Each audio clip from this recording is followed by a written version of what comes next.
true champion that we face today, and a big win. At just 40, Edin Terzić was raised in Menden, Germany, a short drive from Dortmund. Terzic's journey began as a semi-pro forward while studying sports science. It was at Ruhr University that he met his wife and future colleague, Hannes Wolf, setting the stage for his deep dive into coaching. His passion and dedication paid off when Borussia Dortmund's chief scout offered him a position in 2010, marking the end of his playing days and the start of his coaching career.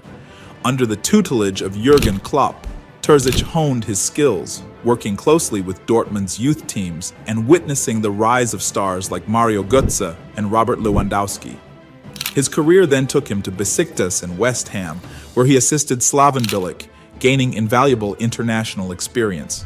Beloved by his players, Terzic's interim leadership in 2020 revitalized Dortmund, leading them to a DFB Cup win and Champions League qualification. Welcome to an in-depth look at Borussia Dortmund's tactics under Edin Terzić. This analysis will explore the strategic nuances and complexities he employs to shape the team's performance. By focusing on formations, player roles, and key strategic principles, we aim to uncover the elements defining Dortmund's style of play under Terzic's leadership. Join us as we dissect the tactical blueprint that drives Borussia Dortmund's on-field strategies and decision-making processes.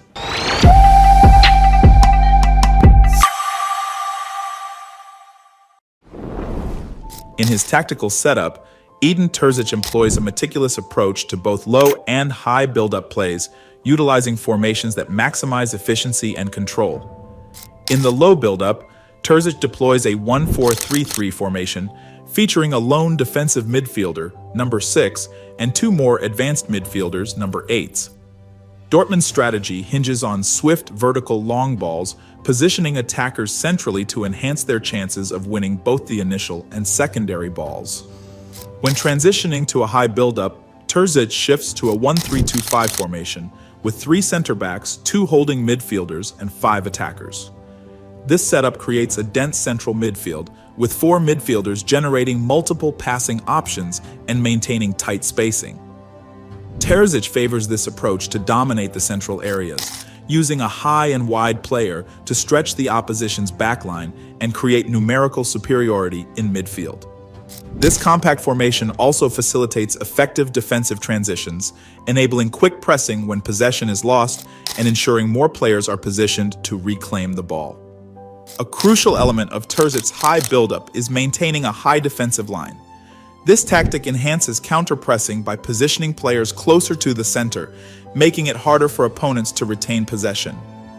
The reduced distance between players shortens pass lengths and times, preventing the opposition from advancing their defense and granting Dortmund greater control and stability. Dortmund excels at deploying early through balls to penetrate behind the opposition's backline, a tactic that keeps defenders on their toes. Terzic's attackers are relentless in making runs behind the defense whenever their midfielders or defenders have the ball. This constant pressure forces opponents to abandon high defensive lines, dropping back to protect against these incisive passes. Consequently, this retreat opens up valuable space in the midfield, which Dortmund's players are quick to exploit. A key feature of Dortmund's high buildup is their knack for creating numerical advantages against the opposition's defense. With 5 attackers pushing forward, they often outnumber a typical back 4, a scenario they skillfully exploit. When the opposition shifts to one side, the far side fullback is left exposed in a 1v2 situation against Dortmund's winger and attacking midfielder. Terzic's team leverages this by executing long switches of play, creating numerous 2v1 opportunities on the flanks and in the half spaces. This tactical precision not only destabilizes defenses, but also consistently generates scoring chances, making Dortmund a formidable offensive force. Dortmund's prowess in the final third is exemplified by their relentless exploitation of the half spaces, particularly the gaps between the opposition's center-back and fullback. This is often achieved through underlapping runs from attacking midfielders or wide center-backs initiated from the flanks. The wingers play a pivotal role, either feeding the underlapping player to deliver a cross or cutting inside to link up with attackers or take a shot themselves. Terzic's strategy also involves threading through balls from the midfield or backline to attacking midfielders, making timed runs into these half spaces, further destabilizing defenses. In addition to underlaps, Dortmund effectively utilizes overlaps to create numerical superiority on the wings. When a winger receives the ball, an overlapping player immediately joins, forming a 2v1 situation. If the opposition fullback drops to cover the overlap, the winger can cut inside to shoot or combine with the midfielder. Conversely, if the fullback stays central, the overlapping player is free to cross. In the final third, Dortmund floods the box with attacking midfielders and wingers, often getting 4 or 5 players into the area to overwhelm defenders. This forces defensive errors and leaves players unmarked. Additionally, Terzić positions players just outside the box to capitalize on second balls and cutbacks, creating further goal-scoring opportunities by exploiting the spaces in front of the opposition's backline. This multifaceted approach ensures constant pressure and a high probability of finding the net. Terzić Dortmund deploys an aggressive high press in a 1-4-1-3-2 formation, designed to suffocate the opposition's build-up play. When facing teams using a 1-4-3-3 formation, which typically gives them a numerical advantage, Terzic's strategy is to leave the weak side fullback open while marking the rest man-to-man when the ball shifts to one side. The ball-side wide midfielder presses the opposition's ball-side fullback, the holding midfielder covers the ball-side number 8, and the weak side wide midfielder moves inward to control the weak side number 8. This approach leverages the difficulty of switching play across the field.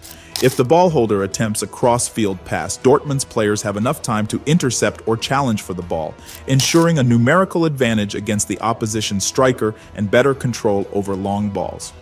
In a low press, Dortmund shifts to a 1-4-1-4-1 formation, focusing on a compact mid-block that forces the opposition to play wide. Terzic's team excels at squeezing the pitch, relentlessly pushing up to minimize space and time for the opponents. The central midfielders press the opposition's center backs, while the rest of the team advances in unison. This tactic forces opponents further from Dortmund's goal, making it harder for them to create scoring opportunities. By compressing the field, Dortmund disrupts the opposition's rhythm and reduces their chances of penetrating the defense, showcasing a strategic defensive approach that prioritizes control and counter-attacking potential. In conclusion, this tactical analysis has unraveled the strategic mastery of Edin Terzić at the helm of Borussia Dortmund.